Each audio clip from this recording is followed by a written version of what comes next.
It is 0800 hours on August 17th, 1943, high above the patchwork fields of central Germany, at an altitude of 27,000 feet. The air temperature has plummeted to 40 degrees below zero. Inside the unpressurized aluminum hull of the B-17 Flying Fortress, known as the Times Memphis Belle Asterisk, Waist Gunner Staff Sergeant Clarence Winchell stands his watch. He observes the condensation from his own breath freezing instantly, turning into crystalline particles that drift through the fuselage like an indoor snowfall. Through the open gun port, the wind screams past at 200 miles per hour. It carries a complex scent, high-octane aviation fuel, the sharp tang of cordite, and something else, a metallic, acrid smell that combat veterans instantly recognize as the scent of fear mixed with adrenaline. 376 bombers dominate the morning sky. They are arranged in tight combat boxes, a formation designed by mathematicians and tacticians who calculated that the overlapping fields of fire from 13 .50 caliber machine guns per aircraft would create impenetrable sphere of lead. The Germans referred to these formations as times Fliegerschreck, times flying fortresses. They use the name with respect, with caution, and increasingly, with a dark irony born from witnessing these fortresses burn. The B-17 was intended to revolutionize aerial warfare. When Boeing's designers unveiled the prototype in 1935, they believed they had created the perfect strategic bomber. It was an aircraft designed to defend itself, to fly exclusively in daylight, to strike targets with pinpoint precision, and to return home without the need for fighter escorts. The concept was radical. Pack a bomber with enough defensive armament that it becomes its own fighter screen.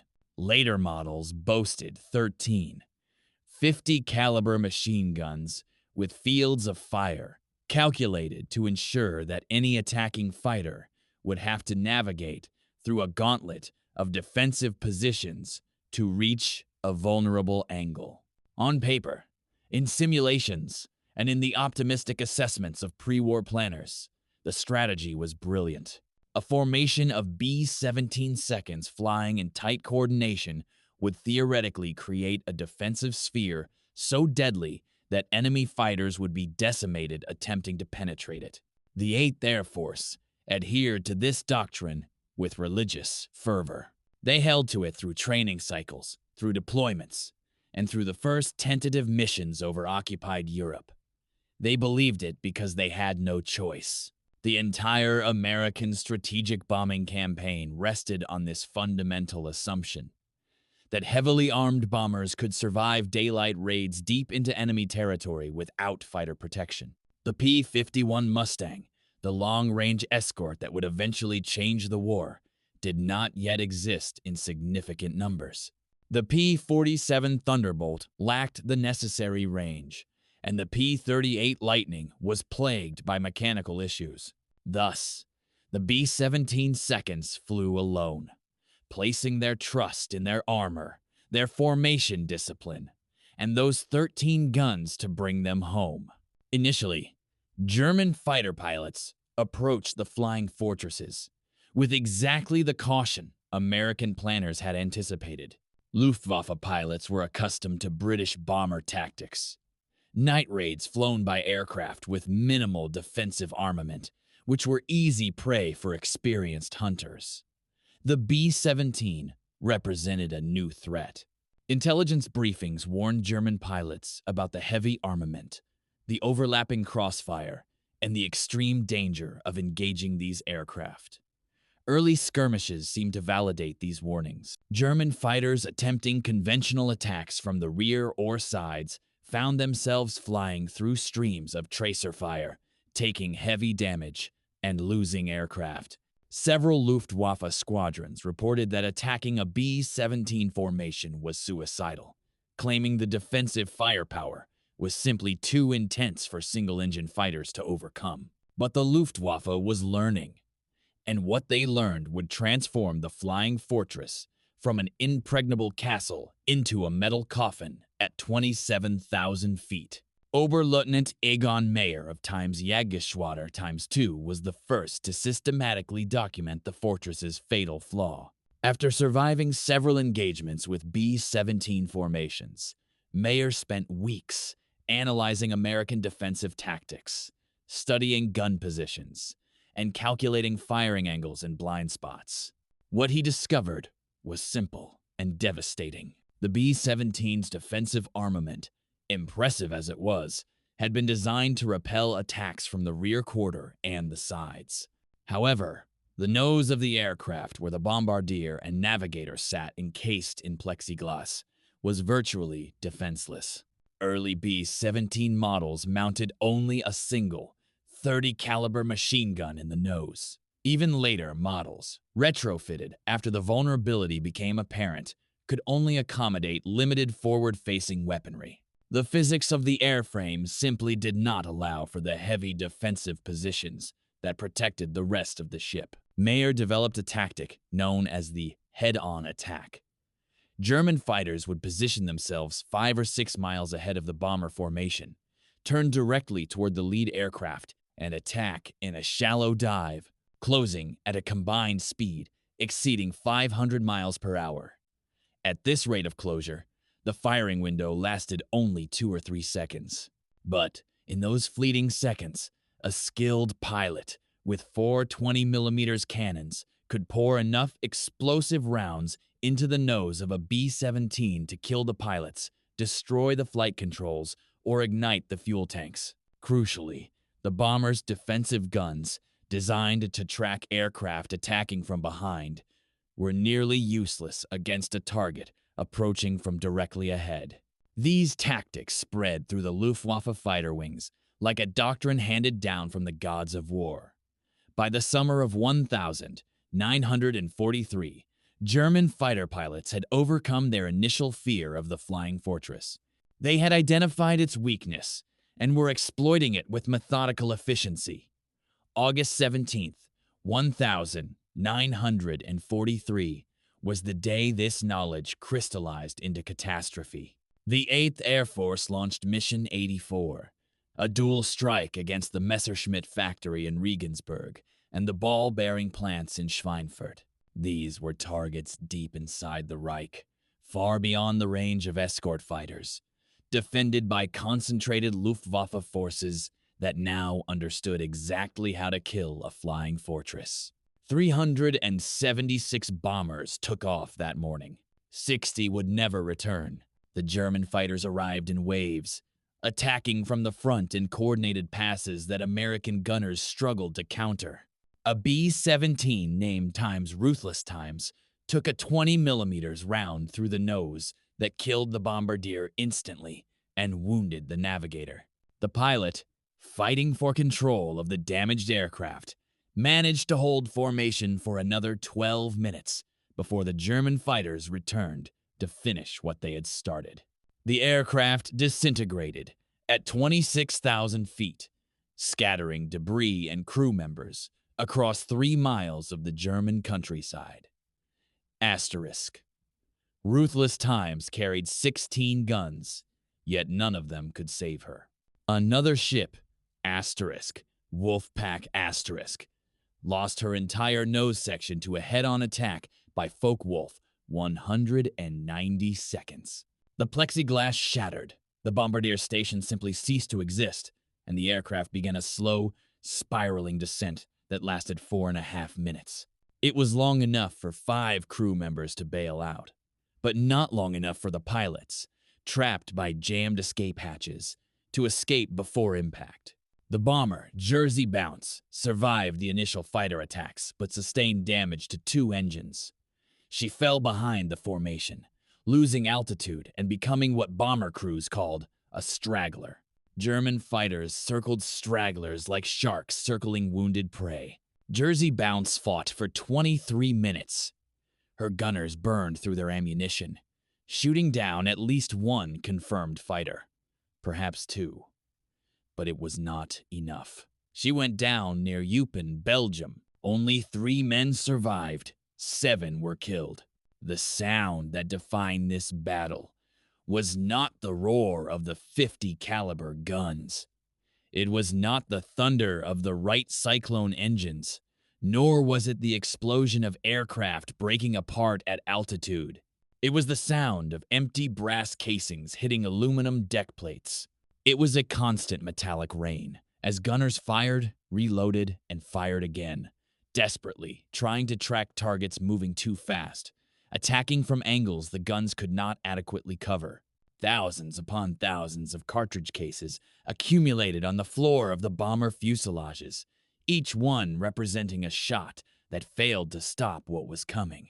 American gunners fired an estimated 1.5 million rounds of 50 caliber ammunition during the mission.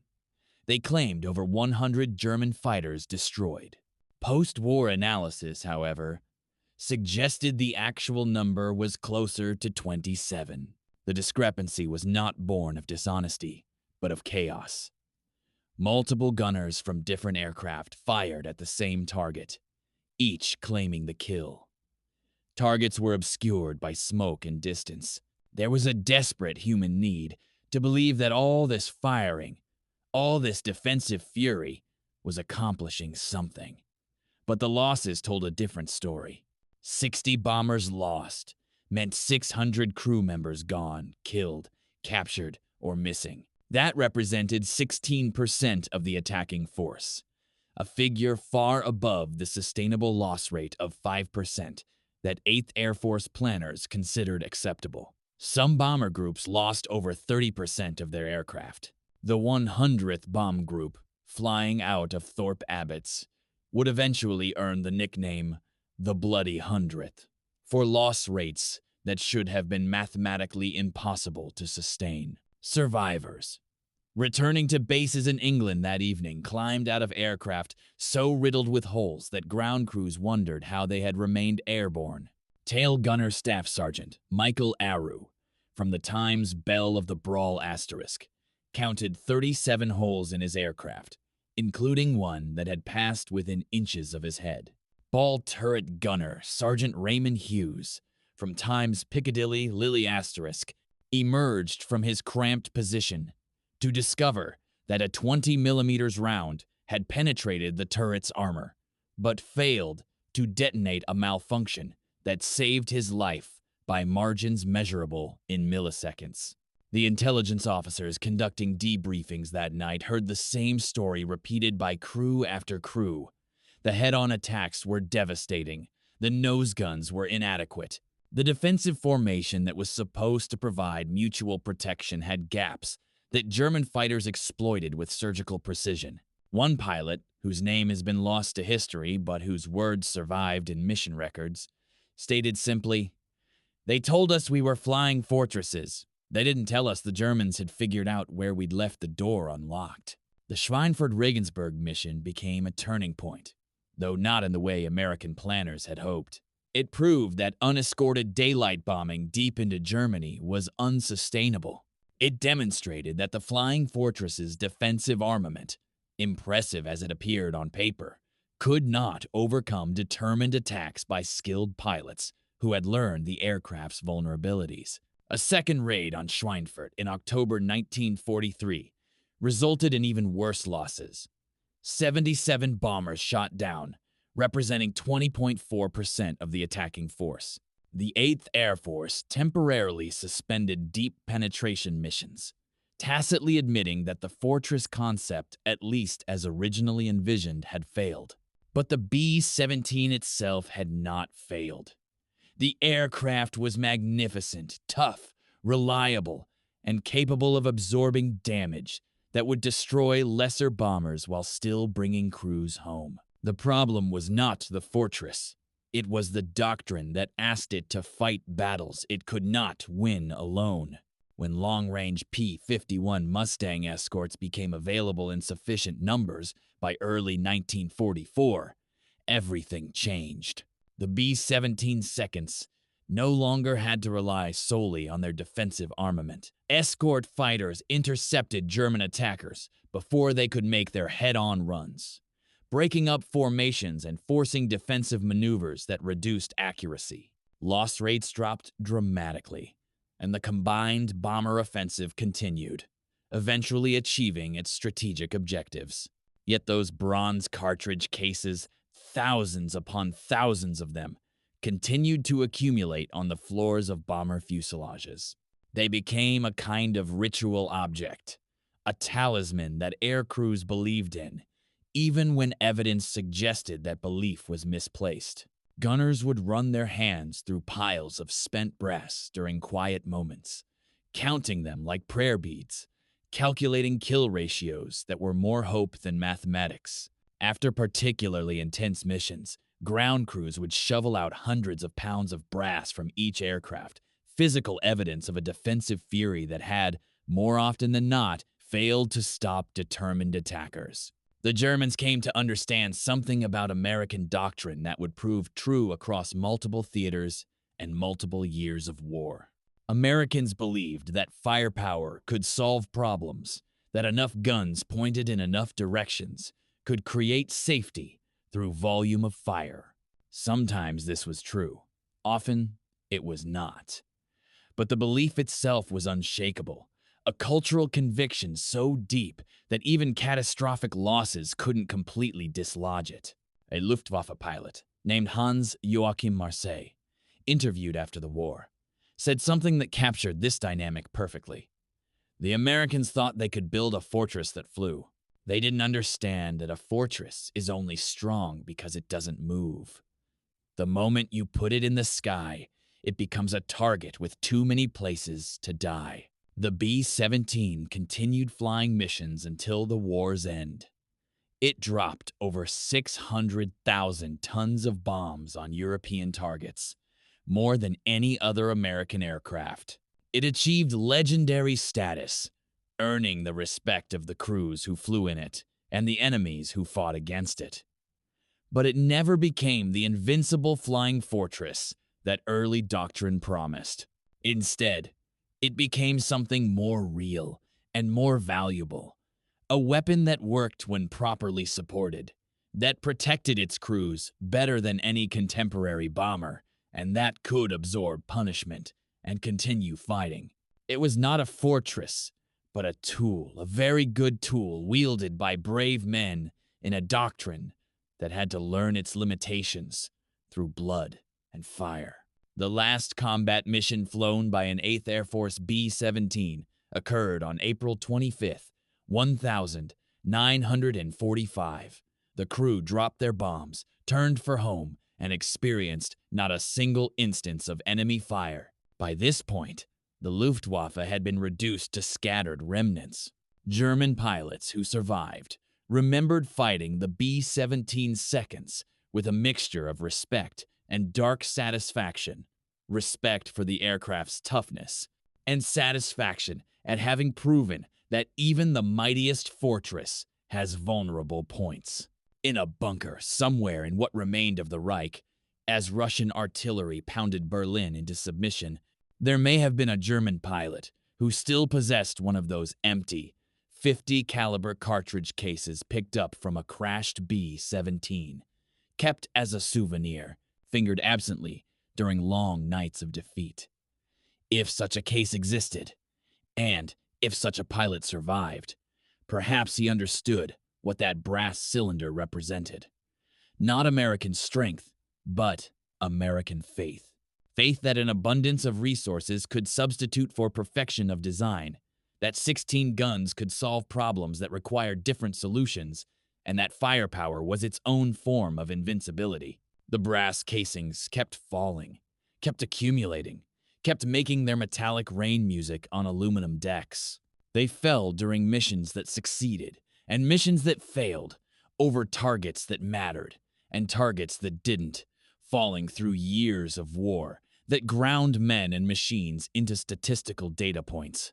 Each casing was identical to millions of others, standardized, mass-produced, interchangeable. Each represented a shot, fired in defense of a doctrine that promised safety through firepower.